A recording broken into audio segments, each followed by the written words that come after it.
said, I can't move. I said, there's a shock going through my whole body. I can't feel anything, man.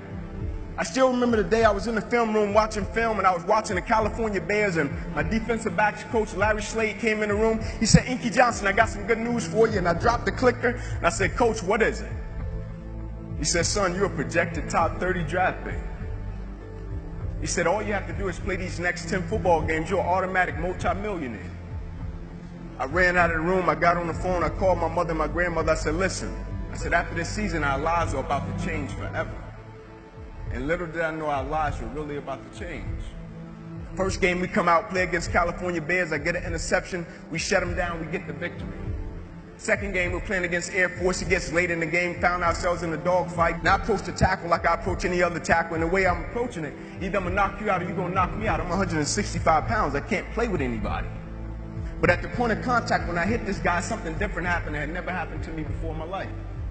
I hit him, and it seemed as if every breath in my body left. My body went completely limp. I fell to the ground. I blacked out. I looked at the doctor because I couldn't feel my right arm. They had poked me with all type of needles. Inky, can you feel this? Can you feel? I couldn't feel a thing. They took me back. They ran the CAT scans, and they rolled me back into my room, and I'll never forget it. All in about a 15-second time frame, I was lying there in my bed. My father, he went to take a step in, and he looked at me, and he said, son, I can't do it. And he walked out. My mother, she came in, she was running. She kissed me on my forehead. She said a prayer. She said, Ink, everything is going to be okay. And she ran out. And as soon as my mother stepped outside of the room, the doctor rushed in from the opposite side, and he said, hey, get in here. We got to rush this guy back to emergency surgery. He's about to die. I said, what? I said, my mom just told me everything is going to be okay.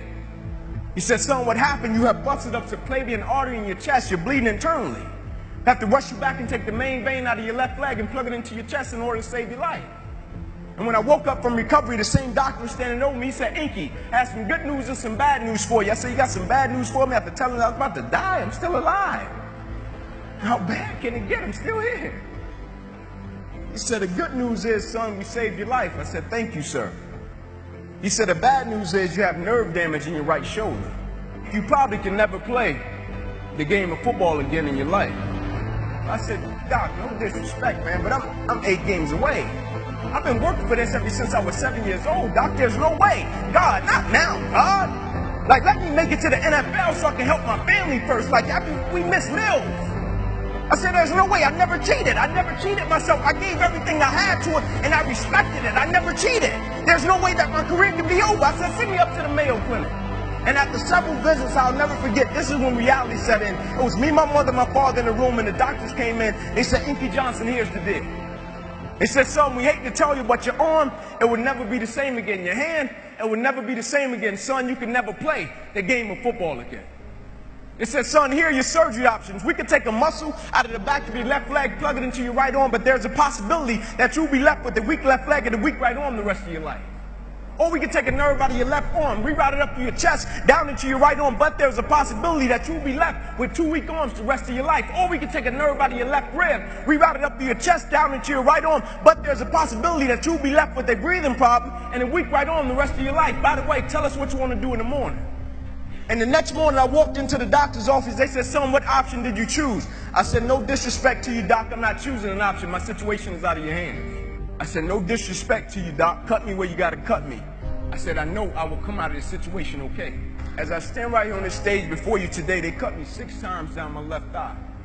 They cut me 2 times across my right rib. They cut me 2 times across my right pec. They cut me 1 time across the left side of my neck, 1 time across the right side of my neck. They cut me from the bottom of my armpit all the way down to the bottom of my hand. And after they got through cutting on me, they said, son, you're going to be in this hospital for the next 40 days. I walked out of the hospital on the 3rd day. They said, you broke a record. How did you do it? And I said, first and foremost, the thing I want y'all to understand, I will never let a circumstance or a situation define my life.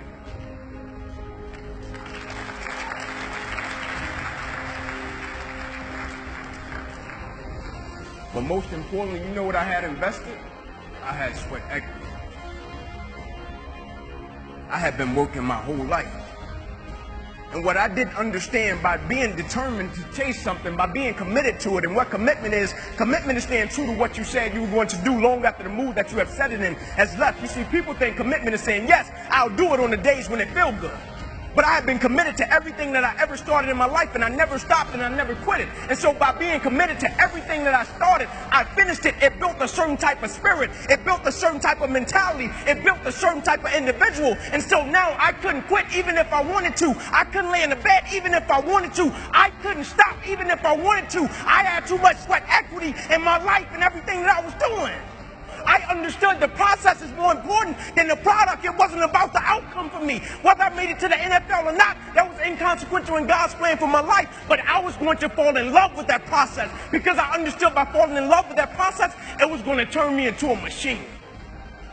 A lot of people need a little extra money to get motivated. A lot of people need, whatever the case may be, a little bonus to get motivated. I don't need anything but breath in my body and life. And every day I wake up, I understand I got 2 children depending on me. I understand I got a wife depending on me. I understand I got a world that needs me. The reason I go at life with the passion and the zeal that I go at it with is because I understand every day of my life is somebody in the world that is dependent on me. It may not be you, and if it's just about you, you're in trouble because I'm telling you, you're going to hit something in life that's a lot tougher than you, and it's going to test your will and it's going to test your heart. And if it's just about you and if it's just about the product, it will crush you. Every day I get up, I understand it's somebody in the free world that's looking at me to see if I'm going to keep going. And so I can't quit. And so I went back to school the next week after they had just saved my life. I was back in class. I had to learn how to write all over again. I had to learn how to walk all over again. I had to learn how to tie my shoe all over again. I had to learn how to bathe all over again. I had to learn how to live life all over again. Never one time did I say, let me go home. I need a break. You see, the thing we have to understand about everything that we're a part of, first and foremost, it's a blessing by God. And when it's a blessing, you can't help but to give everything you got to it. My life got saved. I got spared my life. Almost died. The doctor came to me on the field. He was on one knee and he grabbed my wrist and he said, son, you don't have a pulse. I don't even know how you're still living. The thing about it, my wound, like you can see this. You can see my arm. My wound is visible. But it's a lot of people in this room that are wounded and you can't see it. And it's internal. And so the opportunities that we pass up to be a blessing to other people, we can save their life with just one encounter.